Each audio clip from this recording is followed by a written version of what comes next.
بسم اللہ الرحمن الرحیم۔ السلام علیکم۔ کرونا وائرس کووڈ-19 خطرناک اور جان لیوا وبائی مرض کی صورت میں سامنے آیا ہے، جس نے دیکھتے ہی دیکھتے پوری دنیا کو اپنی لپیٹ میں لے لیا۔ چند ہی دنوں میں پوری دنیا معاشی، معاشرتی اور سماجی طور پر مفلوج ہو کر رہ گئی۔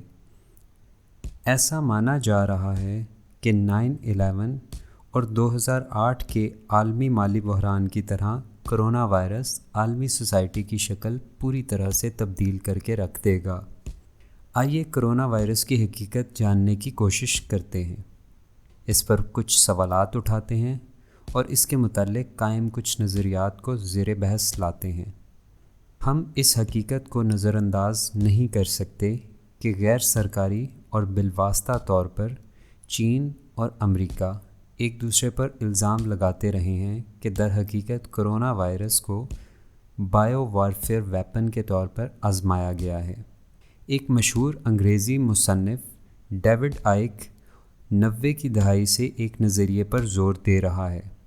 ڈیوڈ آئک کے دی ہنگر گیم سوسائٹی نظریے کے مطابق تمام دنیا ایک مخصوص طبقے کے قابو میں ہے۔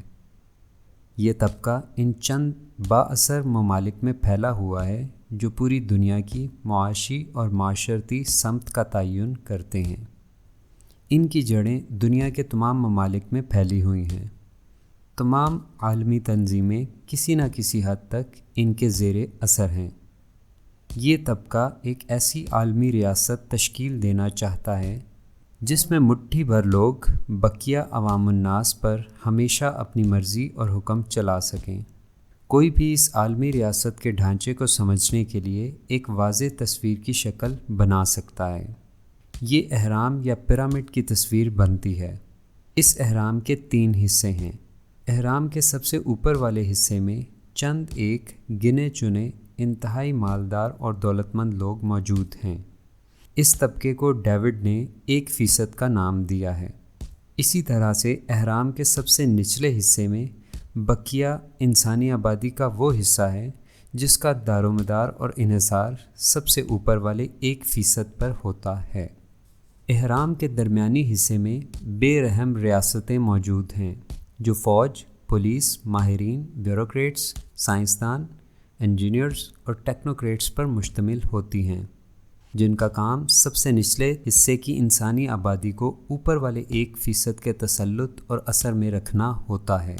وہ اس بات کو یقینی بناتے ہیں کہ نچلی آبادی کسی بھی صورت 1% حصے کو چیلنج نہ کر سکے اور نہ ہی ان کے سامنے اٹھ کھڑے ہونے کی ہمت کرے۔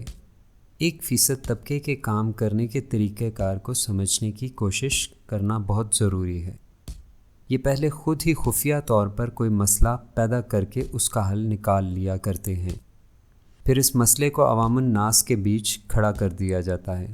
میڈیا کے ذریعے اس مسئلے کو اس انداز سے پیش کیا جاتا ہے کہ عوام مسئلے کو اس طرح دیکھنا اور سمجھنا شروع کر دے جیسے وہ عوام کو سمجھانا، یقین دلانا اور ذہن نشین کروانا چاہتے ہیں۔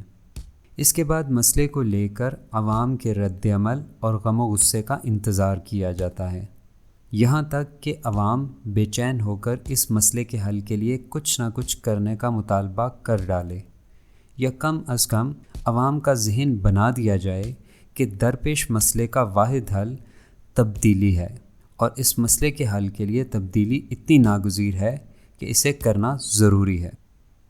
یہی وہ موقع ہوتا ہے کہ 1% طبقہ جس نے خود یہ مسئلہ کھڑا کیا ہوتا ہے، عوام کے شدید رد عمل اور دباؤ پر عالمی معاشرے میں اپنی مرضی کی تبدیلیاں کر کے مسئلہ حل کر دیا کرتا ہے۔